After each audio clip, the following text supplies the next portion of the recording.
Good morning students. आज हम नया टॉपिक लेके आए हैं field intensity on equatorial line of A electric dipole. तो देखिए, हम मान लेते हैं, हमने क्या मान लिया है कि इलेक्ट्रिक डाइपोल मान लिया। यहाँ पे हमारे पास में नेगेटिव क्यू, यहाँ पे हमने पॉजिटिव क्यू चार्ज ले लिया। यहाँ पे इस पॉइंट को हमने क्या मान लिया, ए पॉइंट मान लिया, और इस पॉइंट को क्या मान लिया, बी पॉइंट मान लिया।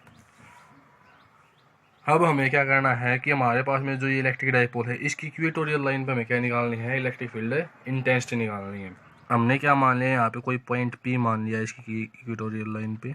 इस पॉइंट पी पे हमें क्या निकालनी है, इलेक्ट्रिक फील्ड इंटेंसिटी। अब क्या करते हैं हम, ये हमारे पास में इस डाइपोल का क्या मान लेते हैं, सेंटर ओ। तो ये वाली डिस्टेंस कितनी हो जाएगी, ए, इन दोनों के बीच की, और इन दोनों के बीच की डिस्टेंस क्या जाएगी, ए हो जाएगी।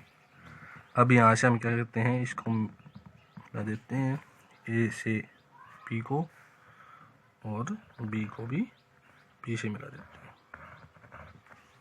ठीक है।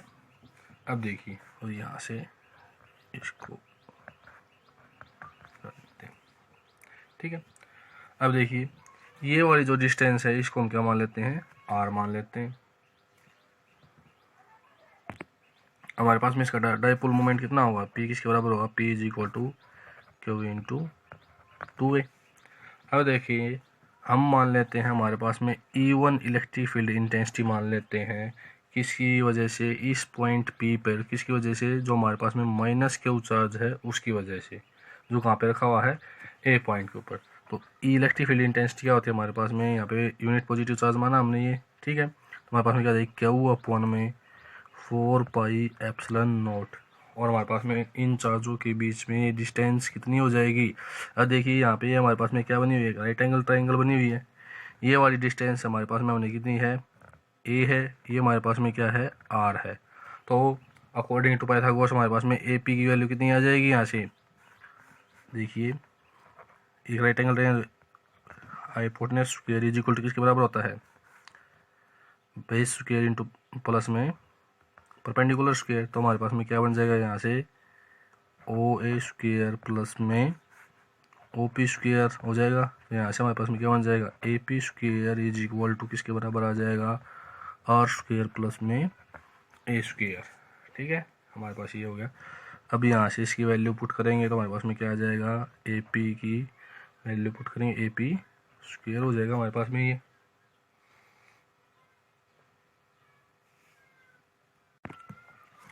अब देखिए, ए पी स्क्वायर किसके बराबर, R square plus A square, value put करो तो हमारे पास में E1 की वैल्यू क्या आ जाएगी, E1 is equal to Q upon 4 pi epsilon naught R square plus A square. ये हमारे पास में इलेक्ट्रिक फील्ड इंटेंसिटी आ गई इस पॉइंट पी के ऊपर, किसकी वजह से, चार्ज माइनस क्यू की वजह से।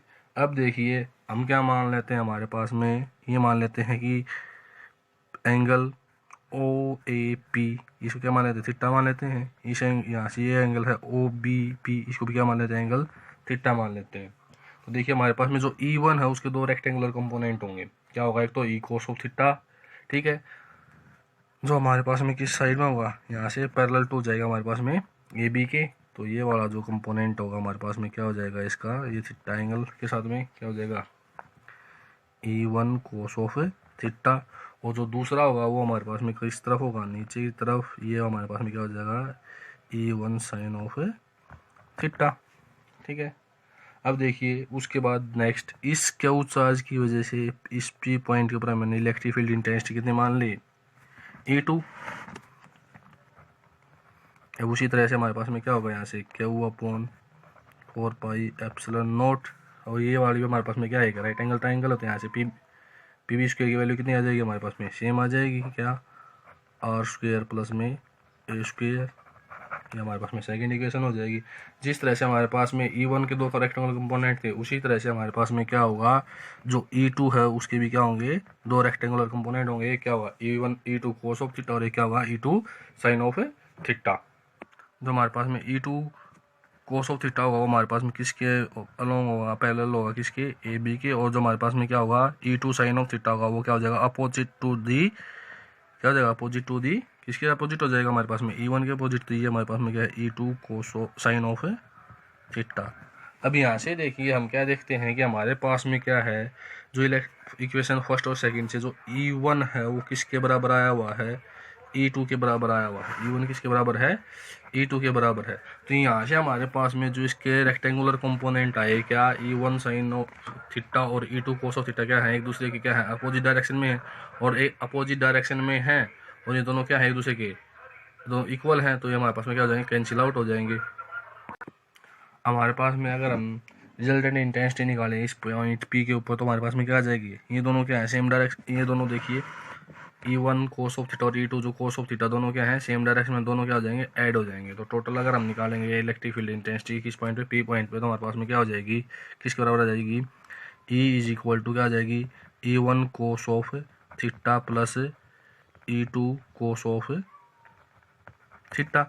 अब देखिए जो E1 और E2 क्या हमारे पास में बराबर आए हुए हैं, इसलिए हमारे पास में हम क्या है, जो E2 है उसकी जगह पे क्या रख सकते हैं, E1 रख सकते हैं। तो हमारे पास में क्या बन जाएगा, यहाँ से E is equal to E1 cos of theta plus E1 cos of theta, क्या बन जाएगा यहाँ से 2E1 कोस ऑफ थीटा। अब देखिए जो E1 की जो वैल्यू हमने पीछे निकाली थी वो वाली वैल्यू अगर हम इसमें पुट कर दें तो हमारे पास में क्या बन जाएगा, E इज इक्वल टू किसके बराबर आ जाएगा, 2 इंटू E1 की वैल्यू कितनी है, Q upon 4 pi epsilon naught R square plus में A स्क्वायर इंटू में क्या आ जाएगा, कोस of theta.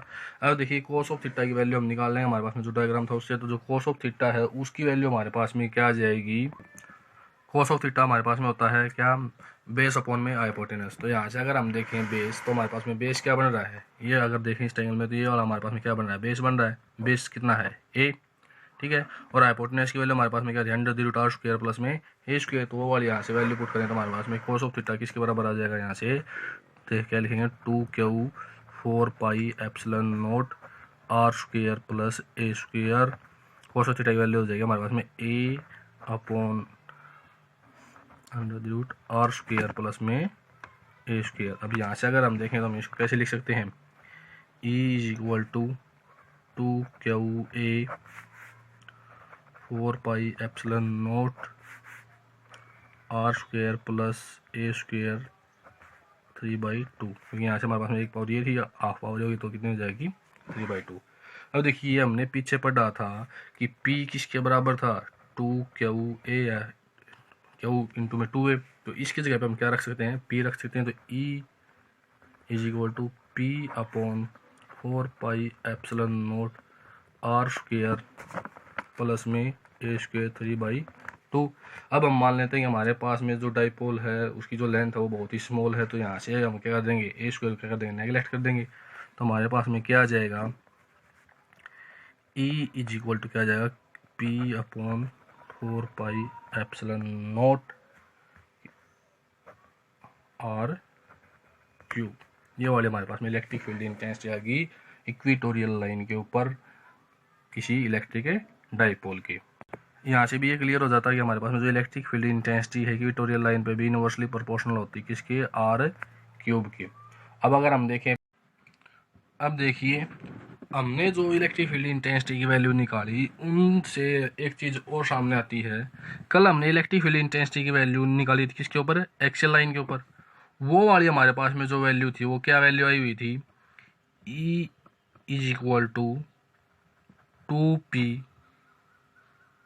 4 pi epsilon naught R cube. और आज हमारे पास में इक्वेटोरियल लाइन पे इलेक्ट्रिक फील्ड इंटेंसिटी क्या वैल्यू आई है, P upon 4 pi epsilon naught R cube. अब अगर हम इन दोनों को कंपेयर करें तो हम क्या देखते हैं, हमारे पास में जो इलेक्ट्रिक फील्ड इंटेंसिटी है वो एक्सियल लाइन के ऊपर क्या है, ट्वाइस है किसके कंपेरिजन में, हमारे पास में जो हमारे पास में इलेक्ट्रिक फील्ड इंटेंसिटी किसके ऊपर निकली है, इसकी इक्वेटोरियल लाइन के ऊपर निकली है उसके कंपेरिजन में। ठीक है, आज के लिए बस इतना ही। उम्मीद है आप लोगों को ये वीडियो समझ में आ गई होगी। अगर आप लोगों को ये वीडियो पसंद आए तो वीडियो को लाइक करें, अपने दोस्तों के साथ शेयर करें, कमेंट करें। और अगर अभी तक आप लोगों ने ये चैनल सब्सक्राइब नहीं किया तो चैनल को सब्सक्राइब करें।